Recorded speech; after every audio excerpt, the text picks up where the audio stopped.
Hello and welcome to Central Coast Real Estate Photography.com. In this episode, I will demonstrate the features available within the Virtual Tour client panel. So let's get started. You'll receive an email from me indicating that the virtual tour for the listing address has been published.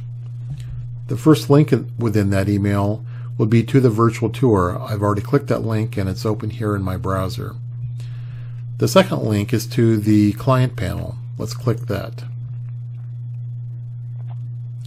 The client panel is where you can edit or update your virtual tour.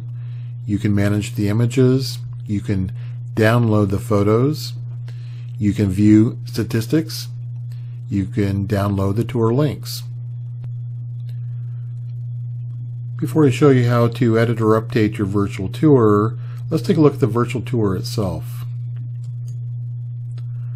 On the branded virtual tours, the agent branding information is going to be on the upper right hand side, as well as links to the website and to their email.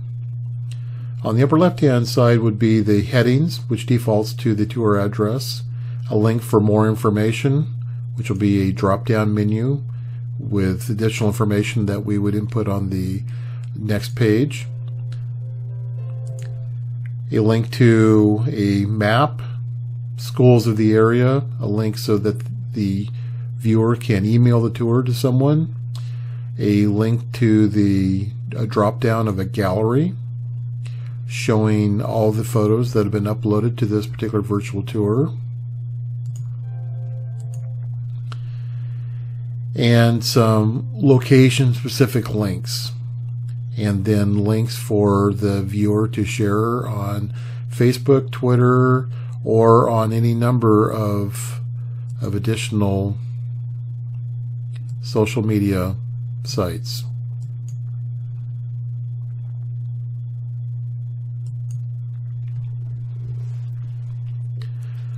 So back to the client control panel. On the first page of the edit tour, there's a settings tab, image settings tab, and an image order tab. On the settings tab is where we would edit the headings.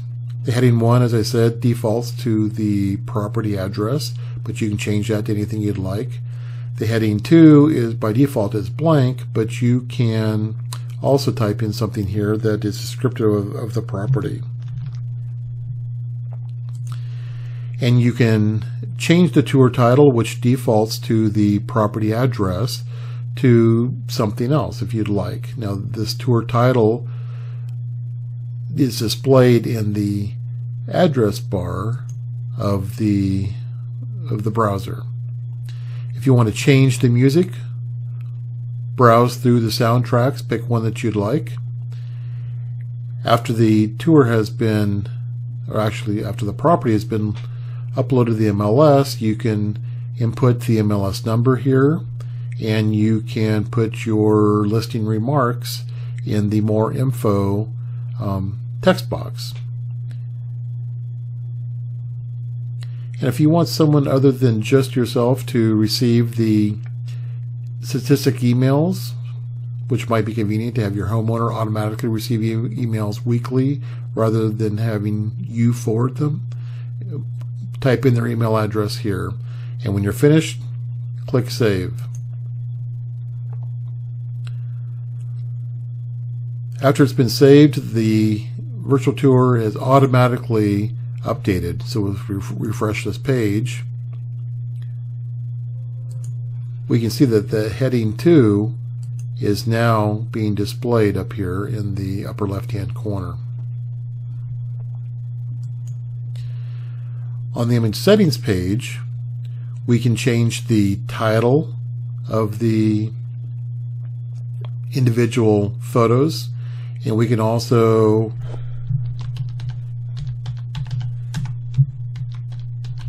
add a description if we'd like.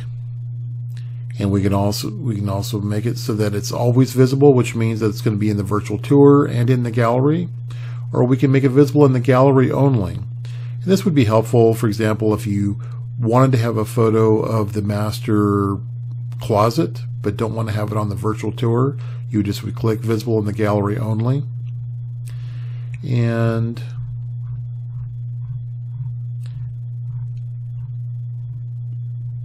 For example, that's what we did here. Master closet, visible in the gallery only, and any other photos that might be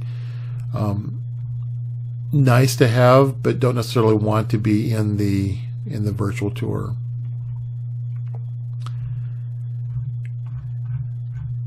So let's scroll back to the top here, and let's take a look at the Image Order tab. So the Image Order tab, you can change the order of the images, obviously. So all you need to do is just left click and just drag to wherever you'd like images to show up, and that's where they'll be. And once again, these changes are automatically updated to the virtual tour. Let's refresh.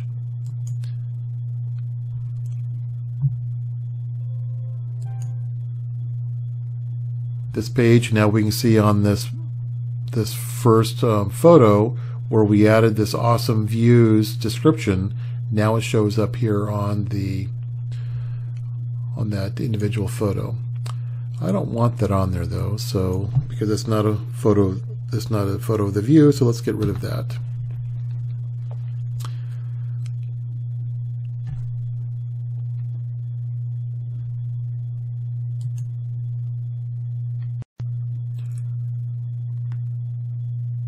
Now let's look at downloading the tour photos.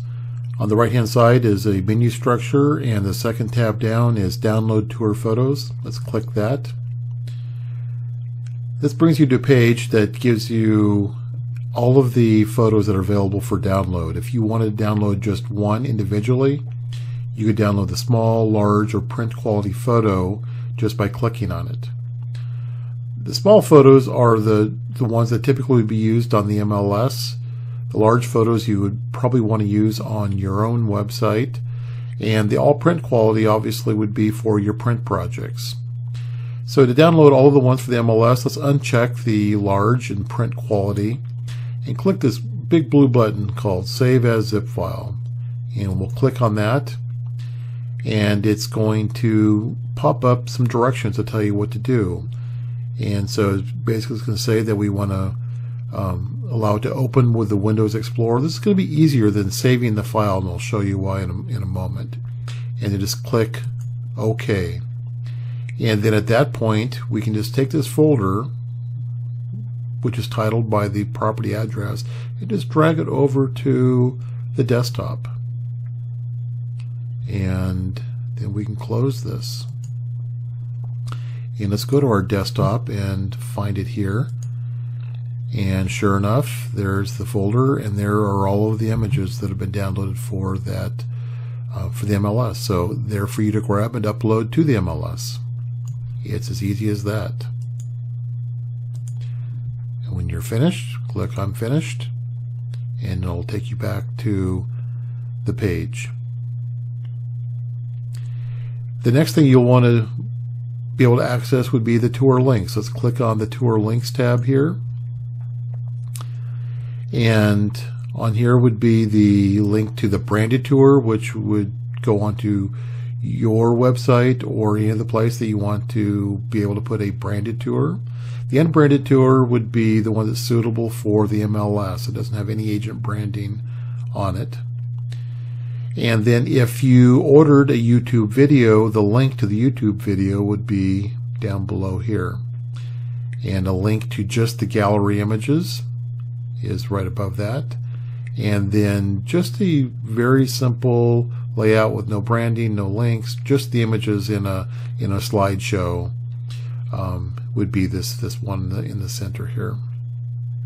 Now these indications here, the QR, if you click on that, that'll actually open the QR code in another window that you can save this image, and you can do it in your print advertising so that people can click on that with their smartphones, with their QR reader on their smartphone, and so they'll be taking them directly to the virtual tour.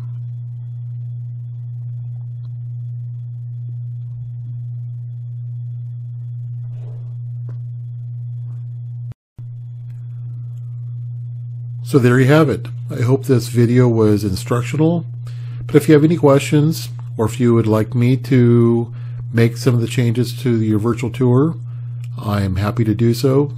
Please call me or email me, and I'll respond right away. Thank you so much.